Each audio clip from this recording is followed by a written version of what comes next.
বৃক্ষরোপণে সাজাই দেশ, সবার আগে বাংলাদেশ প্রতিপাদ্যকে সামনে রেখে বিশ্ব পরিবেশ দিবস ও পরিবেশ মেলা ২০২৬ এবং জাতীয় বৃক্ষরোপণ অভিযান ও বৃক্ষমেলা ২০২৬-এর উদ্বোধন করেছেন প্রধানমন্ত্রী তারেক রহমান।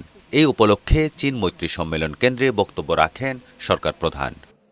এ সময় তিনি বলেন, প্রতিশ্রুতিশীল তারুণ্য বৃদ্ধি পেলে সবুজ দেশ গড়ে উঠবে। প্রতি প্রাণের জন্মের সাথে একটি গাছ রোপণ করা উচিত বলে জানান তারেক রহমান। প্রতিটা প্রাণের জন্মকে উদযাপন করি, স্মরণ রাখি, তাহলে একটা নবজাতকের পাশাপাশি একটা গাছ যেমন বেড়ে উঠবে, সেই ছোট্ট শিশুটি আস্তে আস্তে বেড়ে উঠবে এবং এভাবেই সবুজায়নের জন্য সামাজিক আন্দোলন সফলতা লাভ করবে। তিনি বলেন, পরিবেশ রক্ষার স্বার্থে বন উজাড়, পাহাড় কাটা, ম্যানগ্রোভ বনাঞ্চল ধ্বংস ও বন্যপ্রাণী নিধনের বিরুদ্ধে কঠোর অবস্থানে সরকার। উন্নয়ন ও পরিবেশকে একে অপরের প্রতিদ্বন্দ্বী হিসেবে না দেখে বরং প্রকৃতির সঙ্গে সম্প্রীতি বজায় রেখে উন্নয়ন এবং সমৃদ্ধি গড়ে উঠুক, এটি বর্তমান সরকারের প্রত্যাশা।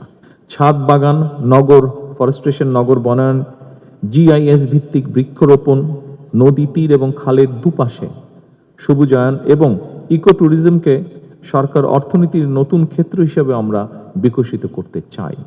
নদী বাঁচাতে না পারলে খাদ্য নিরাপত্তা নিশ্চিত হবে না বলে জানান প্রধানমন্ত্রী।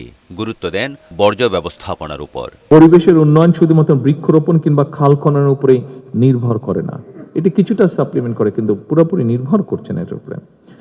রাজধানী সহ বিশেষ করে সারা দেশের সকল নগর, বন্দর এবং শহরতলির বর্জ্য ব্যবস্থাপনাতেই কিন্তু আমূল পরিবর্তন আনার কোনোই বিকল্প নেই। প্লাস্টিক বর্জ্য উল্লেখযোগ্যভাবে কমিয়ে আনার লক্ষ্যে সরকার ইতিমধ্যে কাজ শুরু করেছে বা করার চেষ্টা করছে সরকার।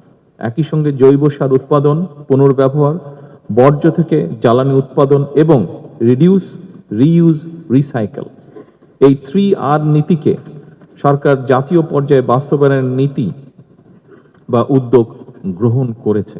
তবে পরিবেশ রক্ষায় মানুষের সচেতনতার উপর সবচেয়ে বেশি গুরুত্ব দেন প্রধানমন্ত্রী। শৃঙ্খল পদ্ধতিতে আনতে হলে। তারেক শিকদার, বৈশাখী সংবাদ, ঢাকা।